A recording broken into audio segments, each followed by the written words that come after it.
meeting to order. And first thing on the agenda is the review of the fiscal report and the invoices. We need to review and vote on these and pass them on to the full board. So,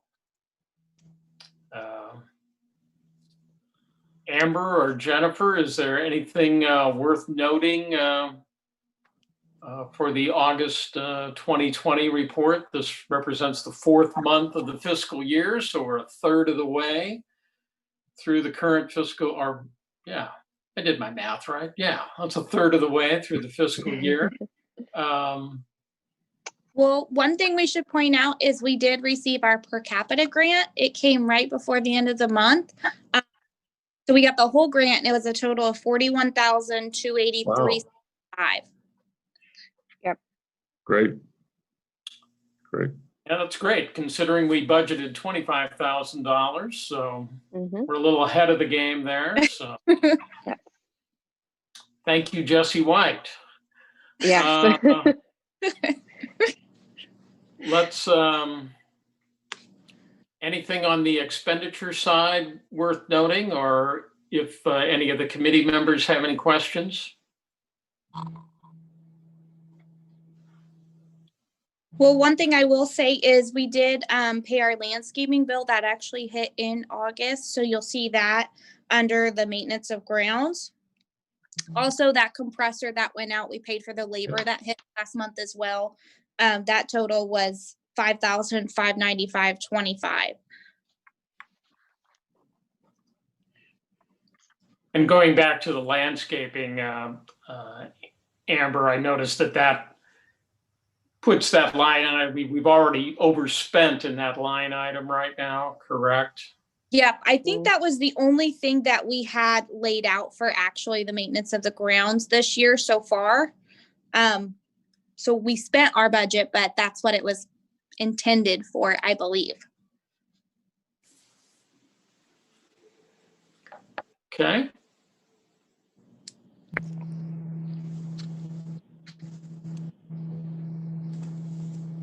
If somebody said it already, administrative publications is over 100% also. Yes. And Yeah. that covers our periodicals. And what did you say? Was it OCLC came out? The OCLC came out, but that hits further down on the, okay. It actually goes with our telephone because it's part that's of right. web access. But yeah, all the periodicals are paid out of that. And that's one of our budgets that was a little underfunded that we have asked for more for next year.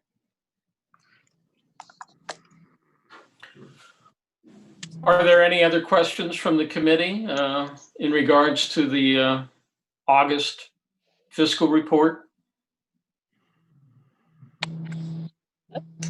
Hearing none, is there a motion to approve this report and pass it on to the full board? I'll make a motion. I'll second that motion. Moved by Cindy, seconded by Jane. Any other questions? All those in favor of passing on the fiscal report to the full board signify by saying aye. Aye. I think everybody said aye, so that passed unanimously. Now let's, well, I'm scrolling. I don't know what everybody else is doing. Let's take a look at invoices and see if there are any questions there. As Amber already noted, the compressor repair bill was close to $5,600. That was paid on August 26th.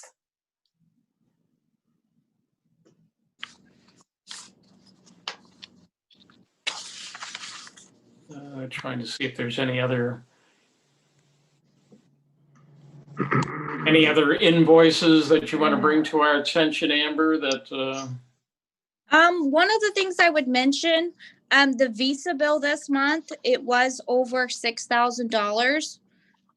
That was kind of a compilation between the departments using the remaining summer reading grant money. So that, and we actually did receive funds here this month, so you'll see that money come back in for September. All right. And I just want to point out the enlightening fashion, as we've done the previous couple of years, we ordered shirts for library card sign up month. So we paid enlightening and the staff is reimbursing us and paying for their own shirts. Okay. I understand from reading your report that Wonder Woman is the theme for this year's library sign-up card. Yes, yes, she is. I don't have a bookmark up here. I had one earlier. I'll do show and tell with the shirts during the board meeting. I'll run out and grab one. We still have a couple up here. I have one if anybody can see it. Oh, there we go. Okay. Yep, we had two bookmark choices and we got both of them. One with Gal Gadot and one with the comic book Wonder Woman. So we have a life-size Gal Gadot Wonder Woman in the lobby right now. All right. Are there any other questions from the committee on any of the invoices? I don't have any. Hearing none, is there a motion to approve the invoices and pass them on to the full board? So moved. It's for the board. This is finance. Moved by Mark, seconded by Cindy. All those in favor signify by saying aye. Aye. That also passed. We have no old business that I'm aware of unless the committee members have anything. Hearing none, we'll move on to new business. We have items of information, not necessarily action items, but the first item of information is the proposed budget and levy request for fiscal year 2021, 2022. Any questions on this document?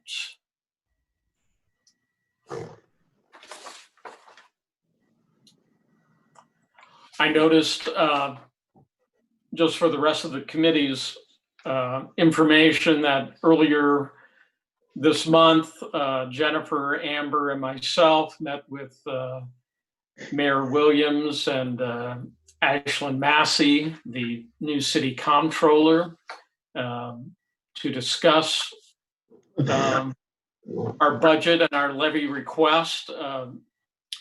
They did have some questions. Jennifer, Amber, have you gotten back to them with the information? And is everything copacetic there? So what the issue was running the $20,000 deficit budget from the previous year, which Amber and I are both fairly new to that concept and agreed that we will not be doing that going forward. Because we're just, at least for a while, we're just not comfortable with that. And so basically what we're doing is we're asking them to pay back the IMRF and FICA funds, the $20,000 that we were in deficit for, because we overspent in the general fund in the current budget, as I understand it.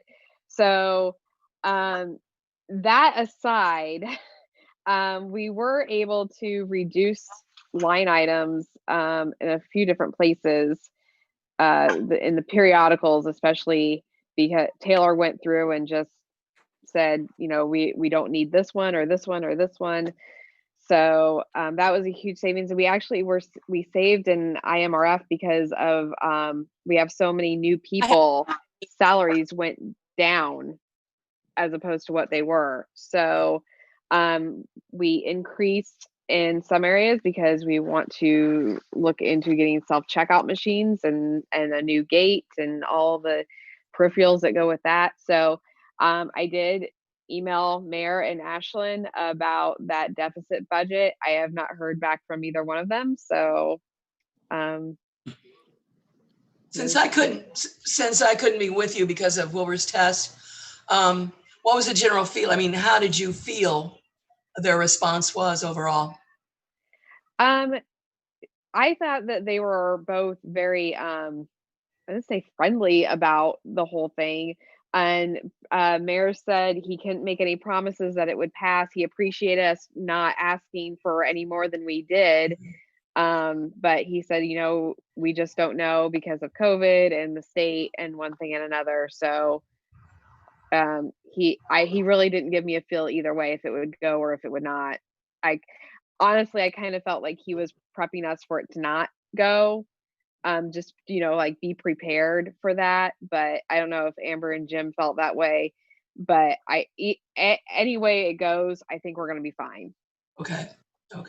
Well, I just mean, do we need to do a follow-up with the full council or anything like that? I'd just be checking as it keeps moving forward to see, Yeah. do you need to come and present some of the challenges that the library's faced and how we've worked on it? And I mean, I don't want to push into that until we have to. Oh, sure. But just let's kind of monitor that a little bit. Yeah, I do plan. He said that they would be discussing it the first meeting in October, November, and then voting the first meeting in December. So I do plan to be a part of those meetings, however they're doing it, if it's a call-in or whatever. So I'm there if they have questions. That's good. Yeah. Let me know if you need anything. Thank you. Thank you. And I think if I did my math correctly, after you guys adjusted this document, we're still kind of in the 1.7% That we're requesting. Yeah. increase. So we're under the 2% that city kind of recommended. And that's the important thing. That looks good. Mm-hmm. Yep. I didn't catch this the first time I looked at this, but the one line item, processing and collection development, that went up almost $10,000. What caused that increase again? That's for the mainly for the RFID tags to tag the entire collection. Gotcha. And that we were guesstimating off of a quote we found for a library online, and after talking to Envision where we may have overinflated that, but we don't have an official document or agreement with Envisionware yet, so we're still hunting. But RFID tagging the whole collection, all of it, is not going to be cheap. So I'd rather be prepared than underprepared. Good idea. There's one factor that overrides all of this budget, and that is every year we do not receive the amount we budgeted for the tax levy. And I hope the mayor and others understand that. In other words, we earnestly figure on getting X amount of money on the tax levy, but we have never received, some years better than others. But that is a factor that affects the budget. Yes, it does. Well, I guess if called upon, we will make that note to them.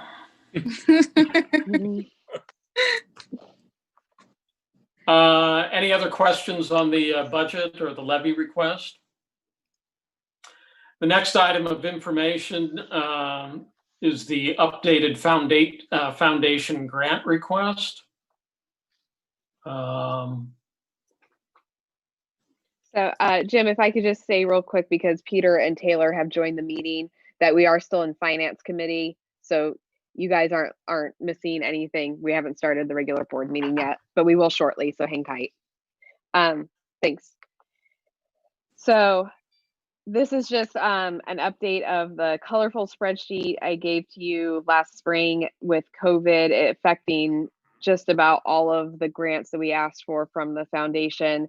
This is what I sent to Peter that he sent on to his board, and we didn't ask for any more than had been approved by the foundation.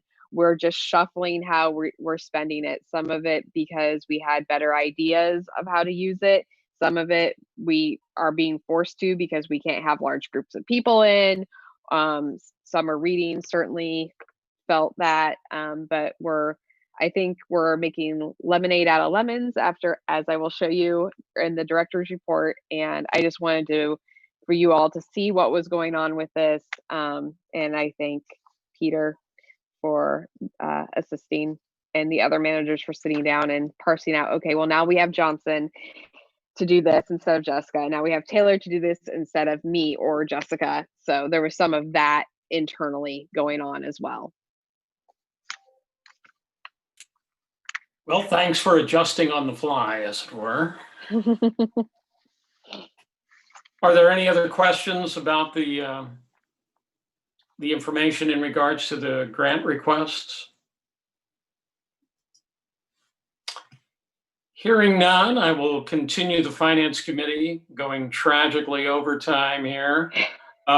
Just yesterday, we got a bit of an item of information in regards to the payroll deduction memorandum.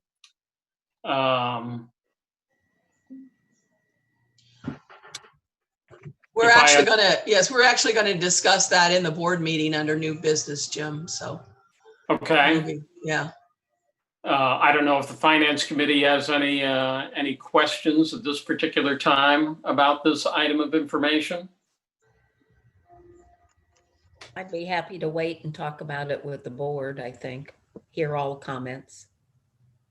I think that sounds like a good plan. And it sounds like that's everybody else's wish. Hearing no other comments, we'll reserve our comments on that issue till the board meeting. Any other new business? Hearing none, we will meet again on Tuesday, October the 20th at 3:45. And once again, we will wait to see whether we're in phase 4 or phase 5. And hopefully not moving back to phase 3. So we will either be online again or we'll be in the conference room on the second floor. Do we have a motion to adjourn the Finance Committee meeting? So moved by Jane. A second? Second. Seconded by Mark. All those in favor say aye. Aye. Finance Committee meeting adjourned. Mr. Knobloch. Jessica, do we know, and we know Martha's not going to be with us because she's in Mexico. What about Melissa? Melissa is also going to be absent. Okay. So we have a quorum. I've got names. I'm not sure I'm counting correctly. Can we move forward here? We should be able to. I think we should be okay. All right. All right then. Let's go ahead and call the meeting to order, please. Thank you all for being with us. We have a presentation, but before we get to that, I want to read you a nice thank you card we got from Susie on her retirement, which I have to take my bifocals off to read. That's just how weird I am. Dear Linda and board members, thank you so much for such amazing generosity in my retirement gift. I think I will spend it on our first vacation. It's been great working with all of you. Thank you for all of the time that you devote to the library that I so love. With appreciation, Susie. So I wanted to be sure and share that with all of you. She really appreciated that. And thanks for those of you that were able to be there that day with us to wish her well. The other thing we have to do before we begin our business, I need a motion to amend the agenda to allow for discussion under new business of the employee tax deferral. Could I have a motion for that? So moved. Thank you, Jim. Could I have a second? Second. Thank you, Jane. Any questions? If not, all in favor say aye. Aye. Aye. Opposed, same sign. Thank you very much. So for today, we have Reference and Archive Services, Taylor Anderson, Reference Librarian with us. So welcome, Taylor, and tell us a little bit about yourself. Hello, I am the new Reference and Archives Librarian. I started in June. I am a graduate of the University of Illinois, where I got my master's in library and information science. My focus there was mostly on reference and user services, as far as what I studied. And if you have any questions about me, we can talk outside the meeting. And then I understood that I was supposed to give a short presentation about what my department does. Yes, ma'am. Yes. So the reference department oversees the adult collections, the computers, and adult programming. The reference department is responsible for the adult summer reading program and the adult winter reading program, as well as various informational and cultural programs that are done throughout the year. Unfortunately, due to COVID, we weren't able to do the Sun and Prayer reading program this year. However, we are really looking forward to doing a winter reading program this December and January. And we're also starting to return to some other programming, like we've started offering adult craft programs, and we currently have some other programs in the planning stages, such as a subscription box book club, similar to what the teens are doing, but doing that for adults. Collection development is a major responsibility for the reference department at the moment. Since I joined the library in June, I have selected 619 adult fiction books and 381 adult nonfiction books that have been added to the collection. Along with the collection development staff committee that was started last month, I have been working on ensuring that we have completed a series for all of our serial books, so that way that patrons, if they're reading book 1, then hopefully we have book 2, or at least if we have book 10, we have book 1 to allow them to continue to read their series. In conjunction with Cindy, as well as the circulation staff, we've also been working on weeding the collection and replacing and removing our books that are either out of date or just haven't been used in years, and updating them with books that are in demand and books that hold up-to-date information. If anyone wants to see some of the books that we have removed as an example of what unused and out-of-date books look like, I have a stack in my office if anyone wants to see those at any point. They're collector items, actually, I think. Yes, because nobody wants to read them. This week, the computers have been moved in front of the reference desk, which allow the reference staff to be able to assist patrons with their computer needs instead of having somebody at the CASI desk. This allows for greater supervision of the computers, as well as a little bit more detailed help than patrons might have been able to receive from the person at the CASI desk. And that's a lot. That's in a very short nutshell what reference does. A lot of what reference does is what you think of libraries. We do a lot. And then the archives part of the reference and archives department is currently open on Tuesdays and Wednesdays by appointment. However, we have made exceptions on other days for people who are traveling out of town and want to take a look at something in the archives. We've also made some exceptions for some local researchers that we know what they're doing and they know what they're looking for. We'll let them go in without supervision and use the microfilm.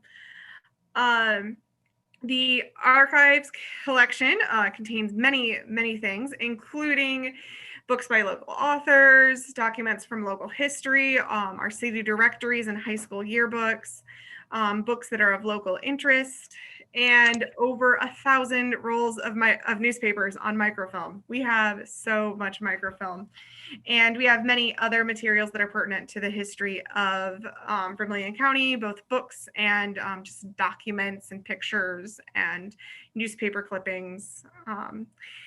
A lot of things, if it exists about Vermilion County, we probably have something about it in the archives, though it might take some searching to find it. The archives department is also responsible for answering inquiries that patrons have about the history of Vermilion County. Sometimes these are questions like, do you have a picture of that department store that I remember from the 80s? Sometimes we do, and sometimes we'll find that picture for them. We have a lot of people who call in asking about genealogy, like they want to know about the death certificates for a family member. They want an obituary. They want newspaper articles about people from their family. And we have them available on microfilm. Right now, that's not indexed. So normally we can only find a death record or an obituary because PAPES has so kindly indexed for those. But we're hoping to move forward and have those searchable at some point. The Archives Department is currently in the early planning stages of digitizing part of our collections for ease of access. Some of this we are hoping to potentially get outsourced, and some of it we will be doing ourselves. As I believe Jennifer has probably brought to the board at some point, we are going to have a digital memory lab brought into the library with scanning materials and ways that both the library can digitize our photographs and newspaper clippings from the archives ourselves, and eventually so that patrons will be able to come in and do that themselves. And we currently are working on ordering equipment and finding a place for that in the library. And that is the end of my presentation. Does anyone have any questions about the Reference and Archives Department? I might just comment about one thing that the others might be interested in is you have access to stuff outside of the library, particularly genealogy, like the Mormon archives in Salt Lake City. If you wanted to know something about Aunt Jane, who was born in Virginia 200 years ago, they have that kind of information on microfilm. You can order it through the Danville Library. You have to use it at the library, but Correct. the thing is available. Correct. Yes, we do have many people who will come in, and myself and my staff will regularly use Ancestry, which the library does have a library subscription to. We also have access to Family Search, and that is where those Salt Lake City documents come in. And many of those, the Family Search, you don't have to use at the library. I'm still learning how to use Family Search, but one of my assistants, Leanne, is very, very good at that, and she will happily show any patron how to use that. And we have something for the Archives Department coming up in the committee report, so. Yeah. Any other questions? I had one question about weeding materials out along with age. Is another criteria how often that material has been checked out? Yes, use is actually our first criteria that we check out. Currently, we don't weed every single book that fits this criteria. We also check for age and condition. But our first criteria for weeding, to be evaluated for weeding, is, as far as nonfiction goes, is if it hasn't been checked out at all in 7 years. Then we will look at it and we will see when it was published, what condition it's in. That's our biggest criteria, is are people using it? Eventually, I would like to go through and find books that are being checked out and buying a newer edition of that book. Particularly with books about things like psychology, just science has moved on. So we'd like to keep books on that subject in circulation, just possibly newer editions of books. So the books you have pulled out, are those some that the company looks over the list and we get some money, a credit back on that? Yes, Cindy sends out the ISBN of every book that we have decided to withdraw from our collection. And some of them the company just recycles, and some of them the company will resell and return a portion of the funds to us. And I saw we had our first credit, I think, so. Mm-hmm. Yes. Thank you. You hit the road or the ground running, I think, since June. Yes, she did. Yes. Well, we're happy to have you with us, and we appreciate all that information. Thank you. Thank you for having me. It's good to see all of you. Absolutely. Secretary's report and approval of minutes. Mrs. Andrews. Okay, you all should have received your minutes in the board packet. I hope you had a chance to look them over. Do you have any questions looking at the minutes from the last meeting? I don't see anyone nodding or anything. Do I have a motion to approve those minutes as passed I'll out. move to approve. Thank you, Mary. Do I have a second? I'll second. Thank you. I appreciate that, Cindy. Who's second? Pardon me? Who's Cindy. second? Cindy. Cindy, Sorry. You. Any questions before we vote? Hearing none, all in favor of approving the minutes as passed out, say aye. Aye. Aye. Any opposed? Motion carried. Thank you. thank you. Treasurer's report and approval of invoices and investments, Mr. Knobloch. Yes. Calling it up here again. The treasurer's report, the fiscal report is for the 4th month of the fiscal year, a third of the way through the current fiscal year. A couple of things to note is that we did receive our per capita grant for 2020. That did come in during the month of August. And as expected, as previously noted, it was over $41,000. So that's a good thing. Yeah. Expenditures. You might take note that maintenance of buildings, in August, we did pay the bill for Johnson Controls to work on the compressor on the north unit in the HVAC system. So about, I think it's about $5,600 of that $8,300 spent on maintenance of buildings is in that line item. We also paid our landscaping bill and the maintenance of grounds line item.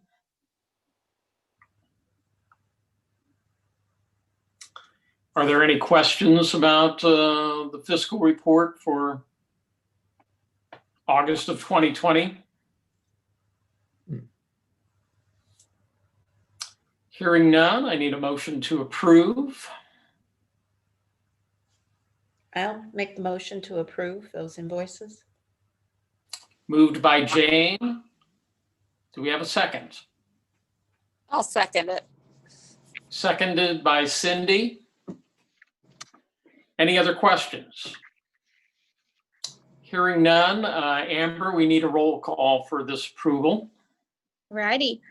Mark, Yes. Jane, Yes. Jim, Yes. Cindy, Yes. and Mary. Yes. Thank you. All right, thank you. Let's move on to the invoices. They come out sideways. I know. So we'll give well, you go up to this little icon that rotates them, which I'm doing right now. And I've rotated my PDF, which is hard to do. But it's painless if you want to give it a try. I'll try it. Which icon? If you're looking in, well, I'm on a Mac. If you're looking in preview, there's 3 little icons. There's a little icon with a square and a little arrow going over the top of it. Click on that guy and it'll spin your page around. I think we can do that on an iPhone. Sorry. Oh.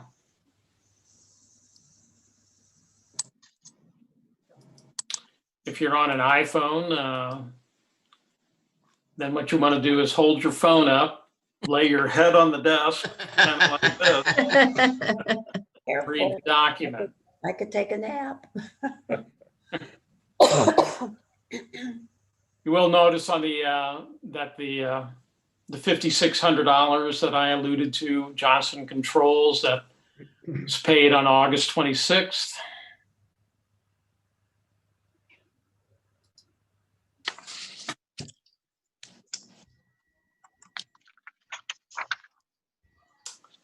And during the Finance Committee, we also discussed, if you look on the final page, There was a Visa bill paid, about $6,200. I have the memory of a gnat. I cannot remember what we talked about that $6,200, but Amber, go ahead. $200 that mainly consists of grant money that was being spent. The majority of it was our summer reading grants, which we have actually received the grant money back for here in September. So you'll see that noted next month. That's what we talked about at Finance Committee. Thank you. Somehow I now remember that. Are there any other questions about the invoices? Hearing none, is there a motion to approve? So moved. Moved by Mark. I'll Is there a second. Seconded by Mary. Any other questions? Hearing none, Amber, we'll need another roll call to approve these. All righty. Mark, Yes. Jane, Yes. Jim, Yes. Cindy, Yes. and Mary. Yes. Great. Invoices approved. That's the treasurer's report. I'll have more later. Yes, you will. Thank you, Mr. Knobloch. Director's report and personnel reports. Director Hess. So we started our staff committees this past month, and they are continuing on. I'll let you read the report. Don't want to take up too much time doing that. September is library card sign up month. Here is the Wonder Woman shirt. Great. Wonder Woman is our ambassador this year, and the design was based off of the ALA's design for Wonder Woman, and thank you to Enlightening Shirts for designing that for us. Let's see, we have an event at Mad Goat Coffee later this month. We are going to be signing people up or renewing their cards at Mad Goat, and for every card holder gets $1 off their cup of coffee. So thank you, Mad Goat, for partnering with us on that. Good. Nice promotion. And we also have these beautiful little bags for curbside Oh yeah, I got pickup. one. I've got them. Yes. This was with partnership with the foundation and McLaughlin Asset Management Incorporated. So they look a little bit nicer than handing out old Walmart and Meijer bags. We have completed our first round of sustainable shelves pickup with Baker and Taylor. We have a credit of $52. Something I'm very excited about that has been on WCIA, and I believe we have we're out of subscription boxes for the teens for September, but I wanted to show you what that looked like. So this is with a foundation grant. Every month that we do this, teens will receive a container. This month is this drawstring bag that Dawn put our logo on with the cricket, and inside they get the book to keep. This one is a really fun horror book if you like Halloween and Scream movies, those kind of movies. Very much the same type, a lot of fun to read, kind of gory in parts. And then there is a shirt. This is the school that the story takes place at. So Dawn also designed the shirt. It has our logo on one sleeve and the name of the book on the other. In the book, Linda That's will cool. appreciate, they are doing the musical Sweeney Todd. The kids All right. are. So we have a face mask that is Mrs. Lovett's meat pies, serving people since was it 1846. I love this so much. Wow. That's wonderful. There's also little football charms. There's a little, I don't have one, but a little horse charm, and then a packaged popcorn ball. And each of these will be it'll all be themed to the book. The next month is this really cool padlocked book that you have to put a code in to get inside. And the book is the escape room. And so the Teen Zone staff are really thrilled about this promotion. The teens have been very excited. And 3 teens that signed up said, hey, do you have any place in the library I can do my homework? And we said, we have an entire room. And they had no idea. So it's doing its job. Good. So let's see quickly. Yes, Are they free? Are those bags free? Yes. They're Yes. free. We are funding this with the Outreach Summer Reading Program grant from the foundation. So, and we will be doing it 8 months out of the year. So it's 2 months on, 1 month off. And teens who sign up have to answer questions and participate in book discussion in order to continue to be in the program. Pretty cool. Excellent. That's really cool. Thank you. So moving on, trying to get through this quickly. Susie has retired, as we all know. We thank Susie for her 18 and a half years of service, and she is already missed. It's so quiet in admin. Amber needs to start speaking up a little bit more. Careful what you wish for. Yeah. Mary Jane noted that our circulation numbers are still way below pre-COVID days, but we're seeing an upsurge. Children's has seen an upsurge in pickup requests. She's still getting emails almost daily for online library cards, which is great. We are now quarantining the items for 7 days. She has 5 days in the report, which was accurate at the time, and then they came back about a week after they bumped us up to 5 days and say, no, we're doing it for 7 now. And that is based on continuous testing of materials and finding remnants of viruses and whatnot on the materials. So now delivery materials are 7 days quarantine. Our materials are 7 days quarantine. Josh is beginning to order items like Taylor mentioned for the memory lab and the digital media lab. And let's see, Outreach has been doing curbside pickup. That's going great. They have been doing a curbside costume day every Thursday. Last Thursday, Quinn dressed up as Glinda from Wizard of Oz to hand out little bags to people. I think it's Superhero Day this week. And let's see, in-person programming has started for Teen Zone with registration and social distancing. And I think that is all I have. Everything else is in the report, unless Jessica has anything to add. Yeah, we sent out our first monthly newsletter at the very end of August. So if you are a patron with an email address in your account, you should have gotten a September newsletter. And this week I'm going to be working on designing the newsletter to go out for October. We're really excited about Patron Point making that possible. It looks very nice and polished, and that's very cool. We've also been, for the month of September, we have a story walk. Story walk is a program that was developed by a librarian in Vermont, where you have pages stationed at different places, and then you just kind of like walk along the path and read the book at the same time. So Jerseyville Public Library has kits that we can check out.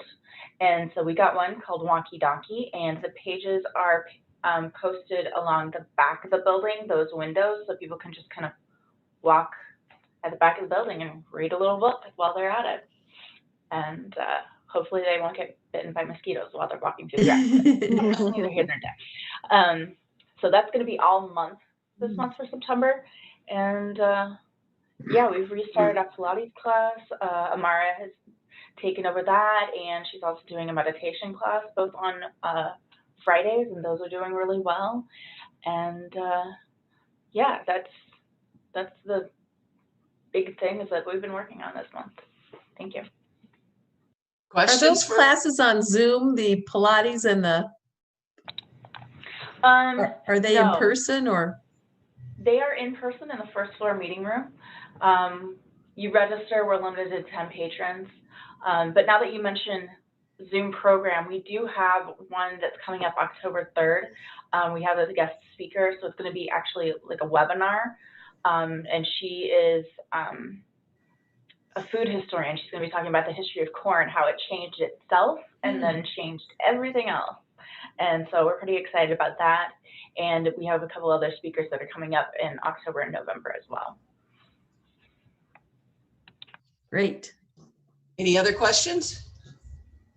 Well, thank you for all that exciting news. It's great to hear that so much is going on at the library, and we've it's encouraging to know that so much is going on when we've dealt with this period of pandemic. So thank you for sharing that with us. Committee reports, Finance, Mr. Knobloch. Yes, I just have a couple of items of information this month.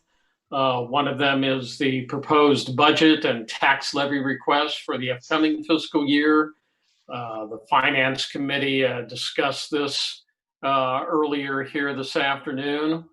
I think most of us, other than Mary, were probably involved in that discussion. I don't know if there are any additional comments or questions that need to be made. The tax levy request is basically 1.7% above our previous request. So that is within the city's guidelines of keeping it at or below 2%. So hopefully that will be looked upon favorably by the city council in the coming months. I think the first reading is in October. And I think they have to vote on it sometime in December, I believe. Right? Yes. Yeah. So that's that about that. Any other questions about the levy or budget? Hearing none, we'll move on to the next item, which is an updated foundation grant request. Again, I think most everybody, except maybe Mary, was on board for this during the Finance Committee meeting.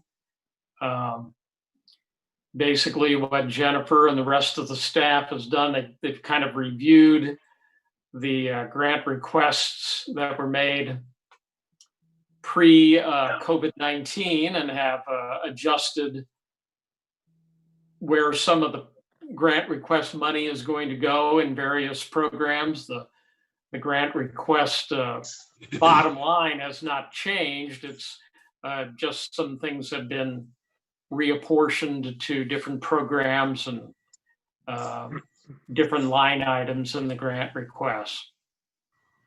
Did I summarize that okay? Yes, that is correct. Any other questions on that?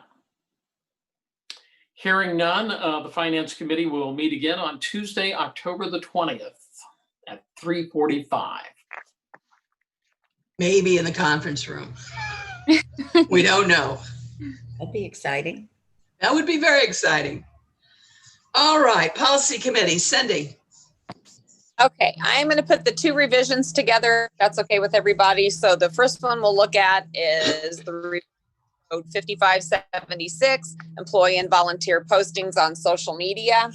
We had the city attorney look this over to make sure it was all okay, and he did approve that. So I don't know if anybody has any questions on any of that, if you've had a chance to read it.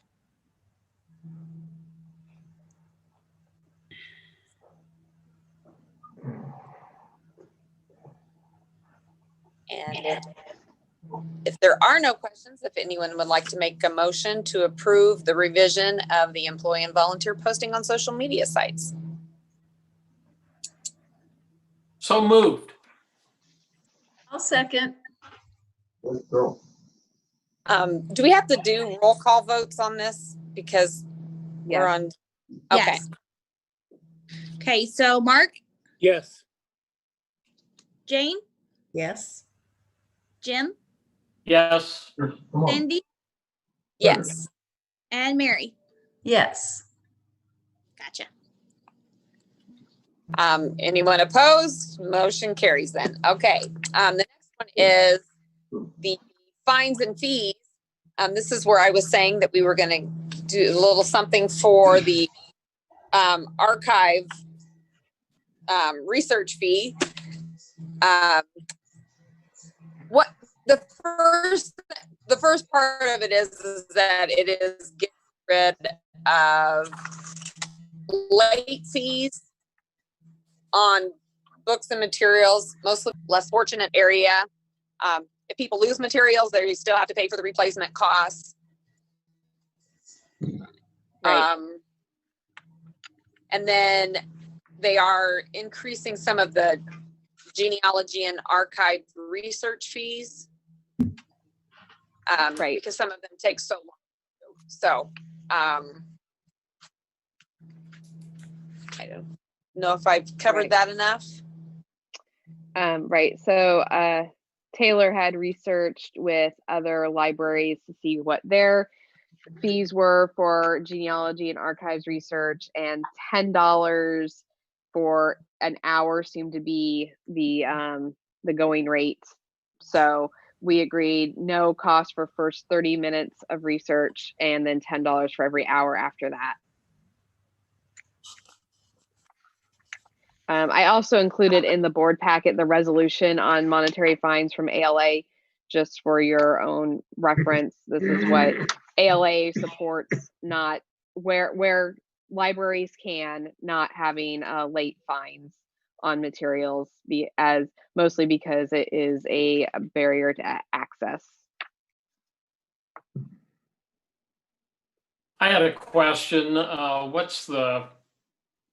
Does ALA or anybody have any data on, since there are no late fines, what about getting our materials back? You know, what's the I guess what's the conventional wisdom on that? Are people still eventually returning things, even though they don't have a late fee that they have to get things in by? Right. So what they're showing is that there's evidence, and it says that this in the resolution, that not only does not having late fines increase library card use adoption and usage, but it also then it's not any kind of incentive to return materials. They just won't return them if they think they're going to be fined for them. And in the meantime, IHLS is exploring the automatic renewal process, where if it's not on hold and you have it out and your due date comes up, it'll just automatically renew it until someone, either you return it or someone requests it. So obviously for the popular works, that will not be in play, but for something like some of this nonfiction, especially this very niche interest, I would imagine like a UFO book, for example, someone else may not want that particular book, and you could have it out for a year and not be charged late fees and not be charged for the cost of the book either. But I guess my question is, how much stuff actually walks out of the building and never returns? What do we do about that? So then at that point, however the automatic renewal process is going to look, I'm going to be attending a webinar on, I think it's in 2 weeks, to see what the results of their test was and if they're going to go with it. But eventually you would be billed for the book. Eventually it would say this was your due date. It's late. It's really late. Okay, now we're going to charge you the cost of the book, which we do now. And I would like to interject that other libraries who have gone fine-free, and they have noticed, like Chicago Public Library System, like they found that a lot more books got returned because people weren't scared of the fees and fines. They weren't scared about the fines because the book wasn't late. Now that they know, well, if I just turn it in whenever, then at least I won't have to pay for the book, and they don't have to worry about an overdue fine. So that gets them to come back into the building more, and gets them, because what happens a lot of times is someone checks out something and then they realize it's a week late and they're like, okay, well, I guess I'm never going to the library again, which sounds silly, but it happens all the time. But with this kind of system, they're like, oh, well, okay, I'm not going to get fined, so I can still go in there and with my head high. And so it does, a lot of libraries are getting more materials back. More of an open door policy, inviting people in. Yes. Right. And then it avoids that uncomfortable patron interaction of, I'm so sorry, thank you for bringing this back, but you still owe us 10 cents or 20 cents. And I know some people are very happy to pay that and they see it as a donation to the library. But other people, I can't believe you're charging me 10 cents because I was a day late. I used to work at a video store, and the time that they would have, waive your late fees, you'd get movies back. We had lots more circulation going in at the video store, so I could see it happening. Well, hopefully my question didn't red flag me because I'm a notorious slow reader. Well, if no one else has any questions, would anyone like to make a motion to amend the 3330 fines and fees? I'll make So that. moved. No. I think Jim was first. Who second? Jane. Jane. Jane.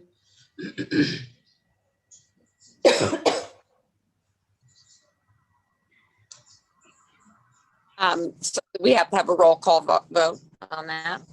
Mark, Yes. Jane, Yes. Jim, Yes. Cindy, Yes. Mary. Yes. Perfect. Thank you so much. Then the final one is the approval of the Restore Illinois Phase 4 Service and Personnel Manual. The things that the library has already been doing because of the pandemic, what their service policies are, hours of operation. The meeting rooms are only being used for library purposes. They're not accepting physical donations to the library. Must wear a face covering. It talks about leaves of absences and oh, go ahead. Sorry, Cindy. I did add in, since the policy committee meeting, a line about children and teens in the library, because we feel like we're going to see an increase of that. So there's wording there about that we expect them to follow school attendance guidelines given to them by their school, and that they're welcome to come in and use the library and the Wi-Fi, but they need to be accompanied by an adult 18 and older, because we do not have the staffing levels to serve as a remote classroom, especially right now. And then also a reminder about disruptive children, attended or unattended, and to see the normal policy on that. Okay, I did not notice that in there, so okay.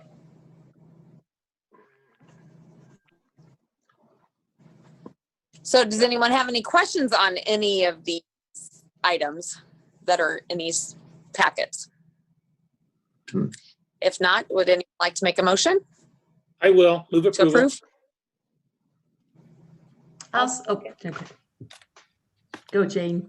Okay. Jane seconds. And a roll call vote. All right. Mark, Yes. Jane, Yes. Jim, Yes. Cindy, Yes. and Mary. Yes.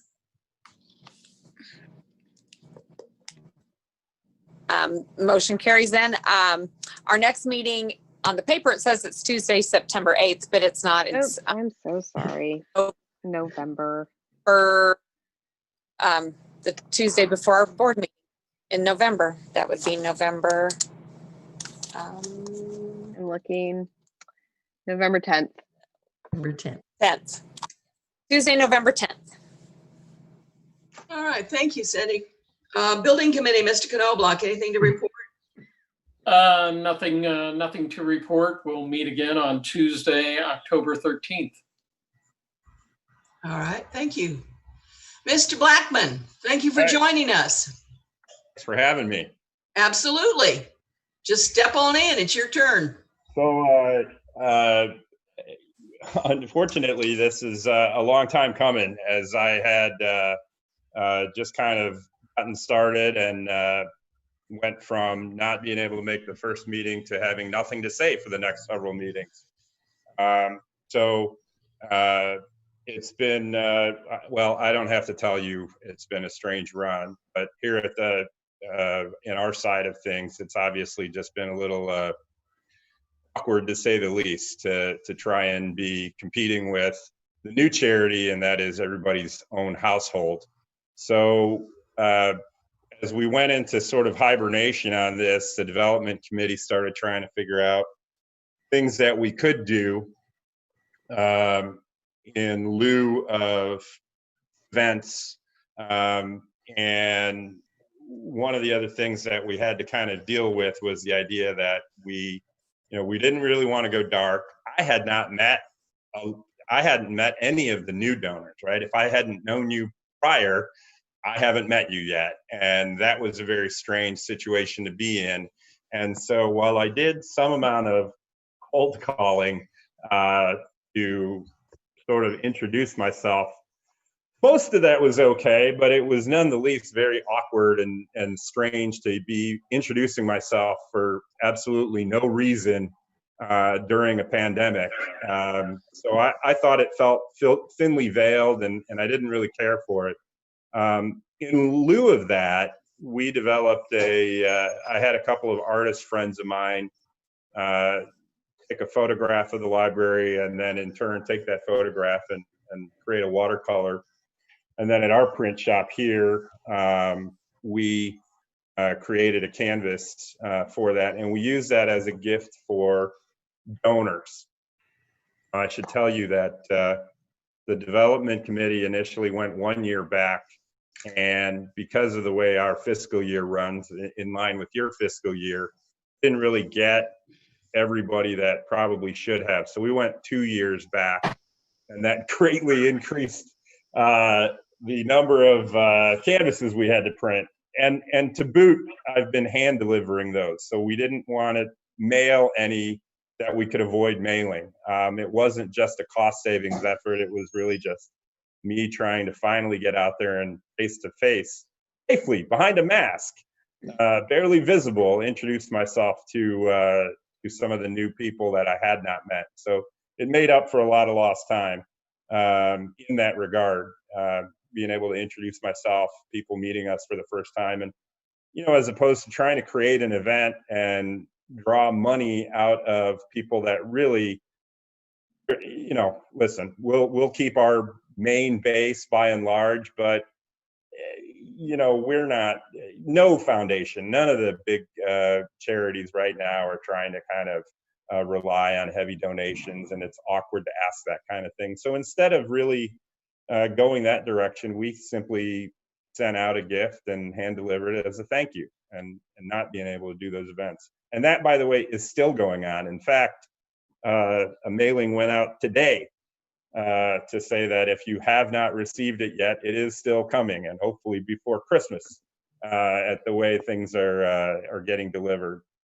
So that's been a lot of time on my end. Outside of that, I've really just been relying very heavily on the things that the library has going on. Before the outbreak, we actually purchased a radio contract to try and get out there and have our name, and thereby your name, over the airwaves on a regular basis. And that can change weekly if we want to change it as often as we feel like. Unfortunately, the week we were going to go live with our first round of ads was the same week things shut down. So then we went, kind of dormant and silent with those spots. As did the library. I mean, there wasn't really much I think everybody was just in a quandary. So as Jennifer and the staff have kind of come back in, as you mentioned, Linda, a big way with all the events, we're trying to kind of echo that. We've given Jessica access to our social media so that when she sends something out on behalf of the library, she also sends it out on behalf of the foundation, so we can kind of be reaching those same donors. And then we're looking at echoing that with the radio stations and what have you. So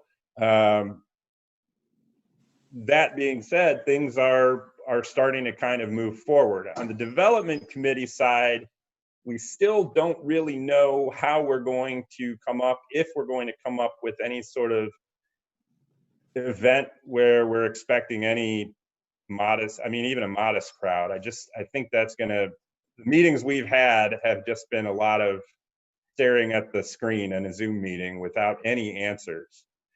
So we'll keep working on that. Moving on to sort of a new issue, or a new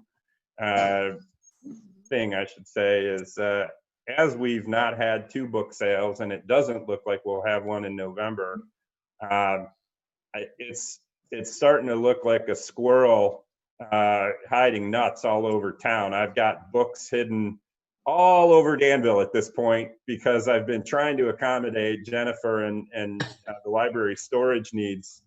As you know, coming from the arena, I'm all too familiar with storage woes. So, you know, the books didn't stop coming in for quite some time. And of course, the library continued weeding. So they just kept piling up. We've gotten half of them out of the library, and only half. And as we are right now trying to identify maybe a larger storage space, one thing that has been brought up is the idea of something more long-term, and that is in the form of a used bookstore. We have a board that's fairly, I would say the majority of them don't feel we're going to be having the November book sale, and it sounds like they don't feel like we're going to have one for quite some time. So the idea of the bookstore is not only to create a visible project, not only to maybe spread the crowd, or the modest crowd that you might get for a book sale over a weekend over the course of a year, but depending on what type of space we're able to identify, we may be able to offer some opportunities for things that the library can take advantage of, depending on where that location is. And right now, that's all exploratory. There is nothing, I mean, so far I can tell you the few spaces I've looked at have all come up sort of empty in terms of options. So it's interesting, because all this space and none of it's available. So you know, we're trying to maybe identify 2 or 3 spaces, and then bring them back to Jennifer and her crew, and help us maybe with a decision, if there's a decision to be made. So it's all very premature, very tentative right now. The main point of it is just trying to find some pure storage. But if it can actually function in terms of moving inventory, then I think we're interested in that. So that's where we're at. We've got an ad hoc committee formed, which is really the only active one out there right now. In the background, I should mention that back in March, when everything went to hell in a handbasket, we lost a lot of money in an overnight situation. I mean, we went from, you know, $10 to no bucks in the course of less than a week. However, the recovery has been spectacular, and we've basically gained 100% of that back since March. So we've been very fortunate. We've also had some donors that have kicked in better than expected, better than we had budgeted for thus far. So we're very blessed. We're very lucky that we didn't, with an endowment our size, we knew that we were going to be okay, but I don't think any of us expected to recover as quickly as we did. Mm-hmm. And we did so. We've made a couple of changes in our investment policy that allow for the people that handle the endowment to react a little bit more. It loosens some restrictions on their ability to react during this kind of volatile time. And there's more to come in terms of volatile times. I'm unfortunately pretty sure of that. So we should be able to kind of squirrel that away. So outside of that, we've just been working with Jennifer and all of the new people over there, and seeing where we can fit in, where we can be of some support. We very highly encourage Jennifer not to not spend any program money that wasn't going to happen because of the summer, but figure out where we can reutilize it. And I think at this time, our board is very proactive in trying to come up with anything that's additionally visible. So as Jennifer comes up with new ideas, our board seems to be pretty receptive. And we've got 4 new board members as of this past June. Jason Whaling, Jamie Greenlee with OSF. Jason is with First Savings Bank. Jamie is with OSF. Kristen Prince with DACC, and Annie Maniak, who's actually with ThyssenKrupp, but we met her through the leadership program. And they've all jumped on board to get involved with the identifying property and what have you. So we've got some new blood, and I think you're going to find us very, very, very easy to work with, even after a pandemic. And we will say we have found that, Peter, and we appreciate your willingness to cooperate with Jennifer and the staff. You're right; these are challenging times, but it sounds as if it's also an opportunity time. And with transition and change comes the potential for opportunities to move forward, do things, new things in new ways. And the book sale's always been a part of the library for forever. But that doesn't mean there isn't a better way to do something. So this is a new opportunity to explore, and some of the other things you've talked about. So we appreciate that. We also appreciate the kind of cleaning up of the grant request process. We found that got a little far into the weeds there for a while. So it's nice to kind of have that back. Something that Jennifer and the staff could deal with on a real basis. So thank you for that. We're really just getting ramped up on trying to make that easier for you guys, but we'll continue to try and head that direction. Again, it very simply, logically speaking, from my vantage point, from my viewpoint, is if this were a competitive process, then I could see competitive grant writing. Yes. This isn't a competitive process. Thank you. That's what I always thought too. So I thank you.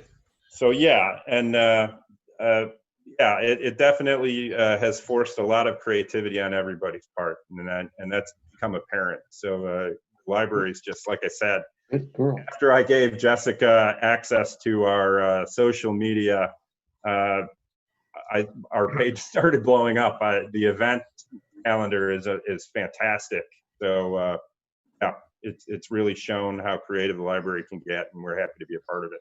Yeah, it's an exciting opportunity. Like I said, it's challenging times, but it's also potentially interesting and exciting new opportunities. Does anybody have questions for Peter? Thanks for the picture. I liked it. You're very welcome. I've seen more of Danville than I even knew existed, quite frankly. So and I'm not done, but boy, I have been on here so far. So you're all very welcome. And actually, as I look at this, the video, the images here, I think every single person is on the list. So if you haven't received it, it is on the way. I know for a fact. So. All right. Anything else for Peter? Thank you so much. We appreciate the update. And again, we really look forward to continuing this spirit of cooperation. It's refreshing, and we truly appreciate it. So we look forward to working with you in the future. Thanks, Peter. Thanks again. All right. Thank you, Peter. Any old business, Jennifer? No. New business. First off, the per capita grant. So I had been hearing rumors for a while that the per capita grant was going to be different this year, and had confirmation of that on Friday during Directors University. The application is not live yet, but it will be soon. The funding rate is currently $125 per person served, may go up to $1.47, which would be wonderful. The legislation was going in right as they were speaking.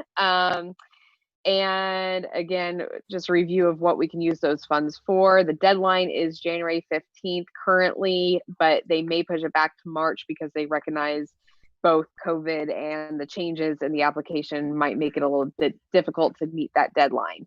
So the good news is that we do not need to review chapters from the trustee facts file or participate in professional development, watching webinars. That's the good news.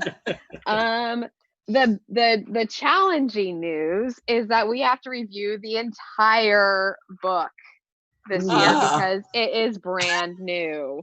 Says director's copy. So instead of just reviewing a chapter, we get to review all of it. So this is my question to you, and they didn't give us any guidance on it other than to say, look at the first page of the book where it says there's an overview, and I included that in your packet. We can do what we normally do and look at the chapter during a board meeting and review it. I can just go over a chapter checklist and as part of my director's report. We can have a special committee to get together and discuss each chapter and then give a report to the full board. Or we can take care of this in the library itself during meetings and then get back to you during board meetings. I personally don't have a preference as how you would like to handle this. I think if they do indeed push it back to March, we could probably do 2 chapters a month. If we want to continue kind of the current way we have approached this particular book. A separate committee might be a little difficult. It's another constraint on your time and having to do it through Zoom. But again, I'm looking for feedback. So is everybody okay with the idea of just taking a couple of chapters a month, setting aside a few minutes to do that and kind of move that process along? I think we can hit most of that information fairly quick overview. And if we get the information ahead of time, it's on us to look at it and be ready and have questions. And then we should be able to move that through if that's all right with everybody. Is that okay? Sure. Yes. Sounds good. Let's go with that, Jennifer. So what I was going to suggest if we went that direction is that I would send you 2 chapters ahead of time. Yes. So I've included this month in the overview and the core standards. So we can look at that over the next 30 days or so and then review that at the October meeting. And then at October meeting, I'll give you the first 2 chapters going forward. Okay. That sounds good. All right. Thank you. Great. Thank you. All right. Google Drive for board.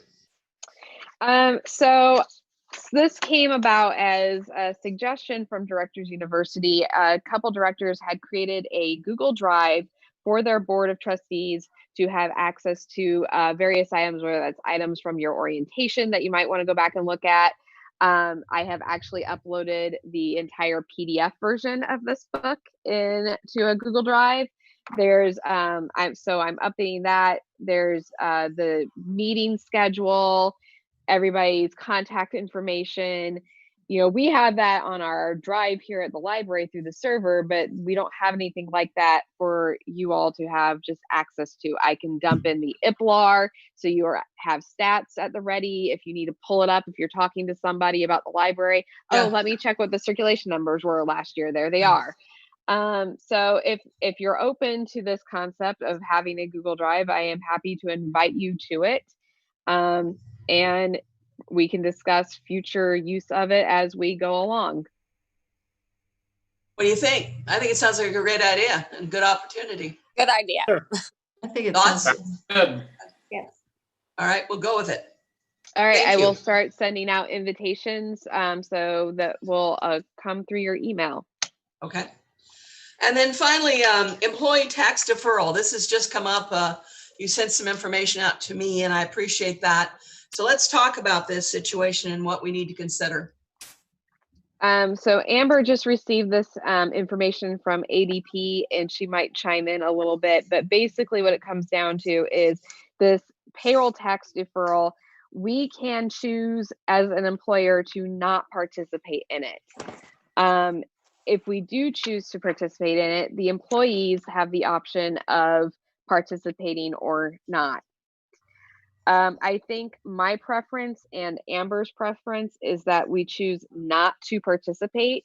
It's going to be more tracking on her end if we have employees who choose to defer, and they're going to have to pay it back eventually anyway. So it's helping in the short term, but not hurting in the long term. But if I wanted to bring it to your attention for your feedback in case you think that we, as for possible employee satisfaction, we should let them make the decision, not us.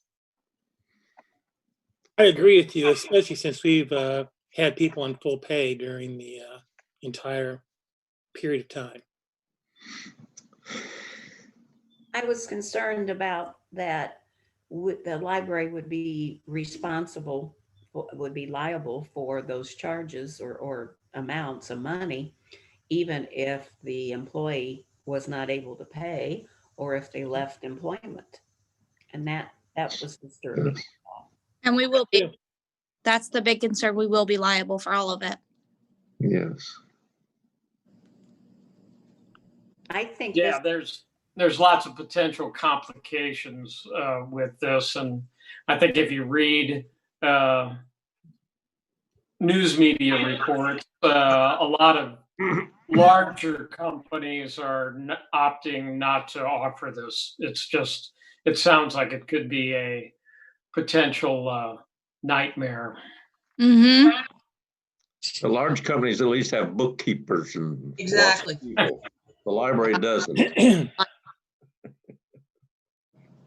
I So I say think do it's- not do this, but if they have a late book, we won't charge them. Right. I like that. Yeah, so it's generally our consensus. We're not going to formally vote because it wasn't posted on the agenda, but I think that's our general consensus that we not. Yes. And I also would like to trust or follow what you, Jennifer and Amber, you suggest. I think Absolutely. That's what we need to do as well. Absolutely. All right. Thank you. Thank All you. right. Thank you very much. We don't need a closed session as far as I know. Nope. All right, then. I thank you all for your participation and for how much you care about the library and how we're moving into the new world, into 2021. Pandemic or not, we're gonna move forward. So I need a motion to adjourn, please. I will. Thank you. Second. I'll second. Thank you, Jim. Thank you. All in favor say aye. Opposed, same sign. Our next meeting is October 20th. Thank you all. All Thank right. you. Thank you. Good night. Good night. Okay, and Linda will stay on for just a Yes, minute I'm gonna after stay everyone on. leaves. Okay, thank you.